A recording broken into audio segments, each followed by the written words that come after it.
Hello and welcome to SolidWorks Live, where today we're going to be broadcasting to you live on YouTube, Facebook, and live.solidworks.com. We're here to talk about some pretty fun stuff we've done over the summer in regards to the 3D Experience platform. And to help me, I have two technical managers from SolidWorks, Jordan Todich and Todd Train. Welcome. Thanks for being here. Thanks for having us. Yep, thanks. So we've been doing a lot of stuff this summer in regards to the 3D Experience platform. A lot of fun. We had a really cool program we did, but even just as of recently, we've hosted a couple webinars. Jordan, you've actually run one of these webinars in regards to some of the great sub-D tools in SolidWorks on the 3D Experience platform. Yeah. Literally last week we just had that webinar. It was a lot of fun. It's always fun launching brand new products, but especially this one because I personally love SolidWorks surface modeling. That's kind of what I'm known for on the team. But whether you love it or whether you think it's pretty complicated, you're maybe a little intimidated by it, maybe like my friend Todd over here. Come on, Jordan. It doesn't matter because this tool makes modeling very complex shapes super simple.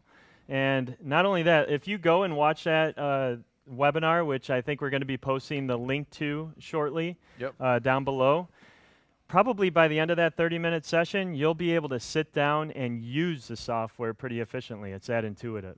Great. One bit of housekeeping before we get too much further. Anybody watching at home, if you have any questions about anything we're going to cover here today, make sure you post those questions on whatever platform you're watching us. We'll try to cover what ones we can if they make sense throughout or save them through to the end. So. Cool. So yeah, you did that. But Todd, what about you? I mean, you've been working at SolidWorks for a really long time. You've had a lot of exposure to the 3D Experience platform, probably more than most technical folks, right? Yeah, I actually got started with the platform, I don't know, 6, maybe almost 7 years ago. Really have seen it flourish and grow in the last 6 years or so. The platform especially, but probably more so our team and really understanding how it fits. So, originally we came out with some platform tools. We really focused on the CAD tools themselves, sketching, extruding, what are the nitty-gritty CAD tools. And what we've really come to learn over the last year and a half, that it's really a lot more than that. It's the collaboration tools that are involved in the platform, as well as, doing online data management, things like that. As a matter of fact, one of my colleagues, Andrew Gross, recently did a webinar about a month ago. Again, we'll be posting that URL here in a moment. But he focused on one of our customers, Bowhead, who does full mobility devices for outdoor all-terrain type vehicles for people with disabilities, which is pretty much like off-road wheelchairs. Right, yeah, exactly, Very which cool. is a really cool story. But the whole story is focused around that company and how they could utilize all of the different aspects of the platform to really collaborate within the organization, not just engineering tools per se. Yeah, I mean, it's so much more than CAD. A lot of his webinar discusses, how to collaborate with the different stakeholders in your organization, how to share that data, and have a single source of truth, basically, when it comes to that data, which is all important. I mean, this is a great story, but I got to ask the question: how'd you get to this point where you decided, well, we're going to tell this whole story, how a whole company and organization are going to use these tools? Yeah, well, that's a great question. To find that proper perspective, we go back earlier to the summer when we did an internal challenge. This was way different than anything we've done in the past. What we did was we had technical managers like us from across the Americas, and we formed 6 teams. I think it was about like 8 people on each team. And the challenge was to produce a product pitch and design that product and then pitch that product to our peers as a competition. Pretty much from scratch. Yeah, pretty much from scratch. And by peers, let me clarify, not really peers. They were the CEO of our company, some VPs on that judge panel. So the stakes were high, and we put a lot of work into it. Definitely high pressure. And I mean, this was a fun project at the end of the day, really getting the opportunity to show how to use, or for us to learn some of the tools we might not have used. But I mean, at the end of the day, a lot of us have used a lot of apps on the 3D Experience platform. So, I mean, why go through this exercise? Well, I think you said it right. A lot of us have used a lot of the apps on the platform. I don't think any one of us used all of the apps on the platform or really understand how they all collectively work together. For instance, Jordan might spend all his time on the sub-D tools, and I might spend some more time on the prismatic type tools, the extrudes and fillets and things like that. So really the goal was to expose the team to all the other apps that we probably haven't spent much time with, maybe played with a little bit, but really get a much deeper understanding of them. And to do so in a team environment, really. All of us have the privilege of, before we started working here at SOLIDWORKS, we were working out in the industry, and we were using SOLIDWORKS in a real-world environment. Well, now that we've been here for a while, and since the 3D Experience platform has come to be, we haven't had that opportunity. So this process put us in the shoes of the customer and forced us to work as a team launching a product as we would have in the industry. Yep. Yeah, and not just as a team of design engineers. We had to think about the rest of the organization. You have the people doing the project planning all the way down through manufacturing, purchasing. These are all different roles within inside of an organization that can definitely benefit from the platform. Yep. So, I mean, how did you go about structuring this? Well, basically, each team member was assigned a persona. Ultimately, at the end, we picked up different personas and ran with those personas and pretended to be the planning or the project manager or the design engineer, if you will. So we kind of split that amongst the 8 different members on our teams. So, I mean, you have 8 different members. They're going to take on these different roles. How'd this start, Todd? You start with a conference call with everybody? Well, we tried, actually. And our team was split throughout North America and South America with differing time zones and, of course, different schedules we had to deal with. So it wasn't more than a day or two before we realized doing a conference call we're not going to get this done on time.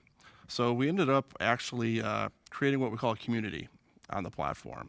And within the community, a private community, just for our team, you can create blog posts. And the very first blog post that we created, actually our team leader did, was really asking each one of us what you bring to the table. What's your background? What's your previous experience? And really after that, all the roles just sort of fell out naturally. We had somebody that had project management experience, so they became, the project manager. Design engineer. We had an electrical engineer. They all just kind of fell into place like that, really. So even before you started thinking about and designing a product on the platform, you guys were already using it as a tool to start to determine how you were going to tackle this project right from the beginning. Right. I mean, we considered email, of course, like everybody else would, copy 9 different people and get responses and try to collate all that information. But, the comments in the communities just really had it all there in one place, and it made sense. It just was really easy to look at compared to digging through all those emails. Yeah. So Jordan, I'm guessing you guys tackled this in a very constructed, similar approach? Not at all. It's Jordan we're talking about. Well, I was the leader of our team, so it wasn't nearly as organized. You could say we kind of started off kind of like an anarchy. But what we did is we just jumped right into the community like you did, but started posting ideas. Task number 1 was, what are we actually going to design? What's going to be our product? So we started posting those. The cool thing about the community is you can identify or categorize certain posts as ideas. So people will start to give them a thumbs up and like them and vote for them. And you can visualize those ideas go through an idea funnel. And naturally, the cream rises to the top, and we were able to determine, what product we're going to start designing. And you voted once for your idea, I'm sure, just one time, right? I promise I didn't create secret, fake accounts and vote mine up. It's interesting. Our team did something somewhat similar. We use polls, which are a different type of post that you can use within a community. In fact, throughout the entire process, we were very democratic. Like each feature that went into our project, we voted on everything that we were going to do there. Well, good job at being so organized, guys. So we've talked a little bit about how we sort of organized our teams. We were all involved, if we haven't mentioned that. I think, why don't we take a few minutes and talk a little bit about what these projects were before we kind of dive into how we went through the ideation or the design process with these. And Todd, Yep. I think when I look at the 6 different teams, your project was very practical for people in our roles who have to create digital content. Yeah, absolutely. That's one of the things we identified, again, using the community and voting on different ideas we had was one of the biggest challenges we have, especially remote folks that are either working, in offices that don't have a studio or home offices, or even on the road in a hotel room, is setting up lighting to do these videos. So what we came up with was a self-adjusting LED light for being able to do videos. I mean, this even falls into the realm of, maybe amateur YouTubers. And what you're actually seeing on the screen is an augmented reality version of this. We didn't prototype That's anything. not a physical product. That is not a physical product, and I think that helped win us with the judges. We'll talk about that later. but it really helped be able to visualize that product. And again, using the 3D Experience platform and having those designs in 3D as soon as possible allowed us and really empowered us to be able to take advantage of those tools. So I gotta admit, it was a pretty cool product, but pretty niche market, right? Well, Jeremy, your team had something that was much more of a broad audience, especially now in the summer. Yeah, I mean, everyone in the summer, you're sitting around having a nice cold soda. Right? Yeah. Sparkling water. Yeah, Yeah. you want to listen to the radio. So we decided to create a smart koozie, a smart device that could both keep your beverage nice and cool, had Bluetooth connectivity to your mobile device so that you could listen to your music on it, and even a little bit of smart intelligence in there to monitor the temperature of your soda in case you needed to go get a refill or finish it a little perhaps bit drink faster. it a little bit faster, right? Yeah. Right. Oops, getting warm. Better finish it. Yeah. That's a pretty awesome idea, actually. That is really cool, but I gotta admit, I'm really interested in you to tell the audience what you came up with, Jordan. If I must. So our team, we took the parameter of designing everything on the 3D Experience platform to a whole new level. We actually use the 3D Experience platform's logo, the compass, as inspiration for our product itself. So what we did is we made the compass into a smart compass device. You could strap it to your belt buckle. It could project a laser onto the ground of an arrow directing you to your next destination. Put it on the top of your bike. Put it on your car dashboard. Kinda like a heads-up display, but for regular people walking down the street, I guess. Exactly. Yeah. So this isn't corporate branding on screen. No, This is is our actually product. your digital smart compass. Very creative. Well, this sounds like a lot of fun. But let's take a step back and let's talk about the process we had to go through to actually design these projects. So we all had these great ideas, but Todd, tell us, how did you start executing on this? How did you get going on the design of your light? The very first thing we needed to recognize is that we had a deadline, right? We all have deadlines in our projects. We had a 3 or 4 week deadline, I think it was, which is pretty tight, without even having a single idea on the table. So we actually used a project planning app that's built inside of the platform, and it allows you to set things like milestones. And of course, the first milestone you want to put in there is the project finish date. We worked backwards from there, different milestones that needed to be addressed. And then from there, we started assigning tasks to the different team members, or I should say the project manager did. They were assigning tasks that were related to the milestones, and within those tasks, you can do a lot of things. Obviously, set deadlines for the specific task. You could set kind of parent-child relationships. This task has to occur before this other task. And I love how dynamic the whole experience of using this product is. You assign it to a specific person. If that person completes his or her task early, the rest of the timeline shifts forward dynamically, so you could get started on the next task. Or if somebody got a little bit ahead on a project, maybe I could use some of that extra time for myself. yeah. Throw in a rest task in there. Yeah. But the app is so cool that we use it internally to schedule our activities, our engagements, and things like that. Yeah, our team does too. Michael's a guy on our team. He's great, loves it, is constantly setting things up. Yeah, it's cool. Yep. So we looked at planning a project. Everyone pretty much had a project leader. What was interesting about this and what I found really valuable is this started right as Jen Dirksen on our team. She left for Rwanda to do a SolidWorks training course out there. Halfway around the world. But what was great is because this was all in the cloud, she was able to still keep our project moving forward, did all the planning, set up all the tasks. We never missed a beat. So that was really. She's a stickler for deadlines. We know Jen. Yes, she is. Funny, I had a similar experience, except I was getting tasks assigned to myself. Happened to be traveling in Mexico, but I was able to actually keep up with the project planning, see what tasks were being assigned to me through notifications, be able to complete my tasks, and continue to participate even though I was down in Mexico, which was really, really helpful.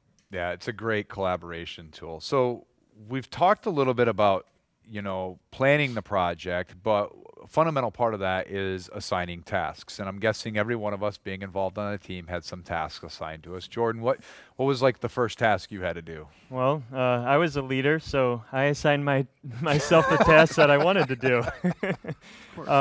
I like to sketch, I like to draw, so the very first thing that I assigned myself was coming up with a concept sketch.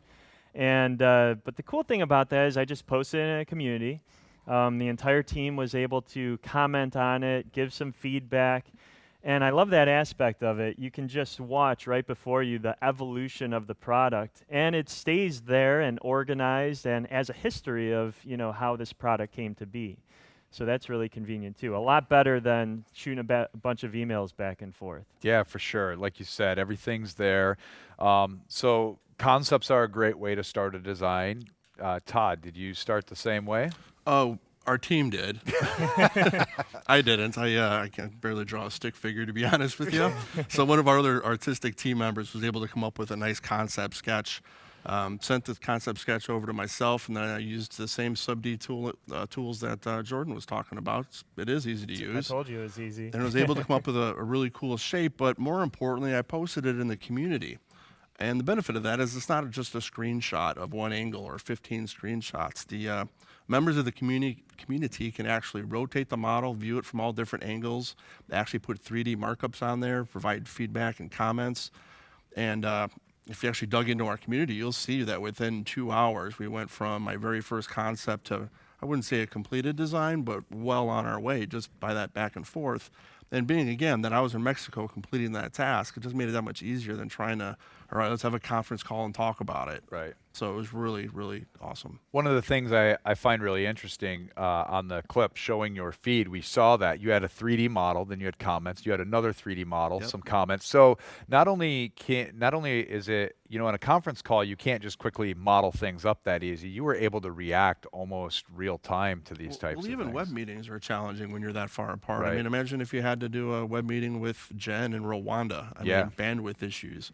You post it up, you don't have to really be concerned with that. And sometimes you need instant feedback. JP on our team, he did a lot of the CAD work. Kudos to him. And he posted a lot of posts into our community, but when he needed questions answered, he'd use conversations. It's like a built-in messenger right inside of the platform. Yeah. And he could group chat us, or he could send me a message directly, because he loved this project. He did a great job on that. So he was constantly looking for instant feedback as well. So you finally canceled your AOL Instant Messenger. Yeah. I don't need that anymore. For sure. Awesome. We use that all the time. We use it on the project. We use it internally as well. But ultimately, it came to a point where everyone actually had to pitch their products, right, in front of that kind of intimidating judge panel. So when that happened, we used the 3DEXPERIENCE platform to make the pitch, and the judges used the platform to rate and vote for the best teams. So that was a fun experience as well. And I'm sure the best team rose to the top, right? Maybe. I would say they did. I think we have the results actually from the judging. No, you don't have to post those. Yeah, why don't we take a look at these results here? I don't think all the votes are in yet. This was real time. This was done on the platform. And this was a couple months ago, I think. Now, Todd, the interesting thing is this was done not based on just the product, right? Right, absolutely. It was 3 different aspects that we were really trying to talk about, and it's the product, of course, that we come up with. Is it interesting? Is it viable? How good was the presentation? And ultimately, how well did we utilize the platform in it, right? But that presentation aspect, specifically if you look at like the third team's green bar, that I would rate that a lot more important than the rest. No. The first criteria was use of the platform. And if you look at Team 2, Wicked Designs, all right, guys, come on. It was equal weighting, 33.3333% per goal. So ultimately, Team 5 won. Kudos to Toby Schnars, who led that team, and and the rest of the team as well, of course. No, I'll say congratulations, and it was great seeing all the other designs. We didn't get to show all 6 of those here today, and this was a really fun project. But let's be honest, this project took an investment of time, Yes. and there was a serious reason behind this. We didn't do this just for the fun of doing it, though it was a fun project. Tell us why this was important.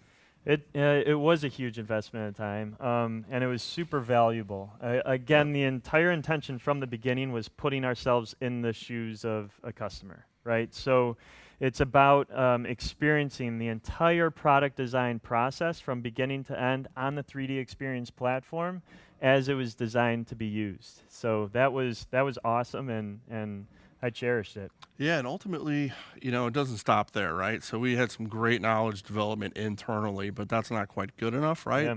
What we needed to do was develop some curriculum. We needed to disseminate everything that we learned down to our reseller channel.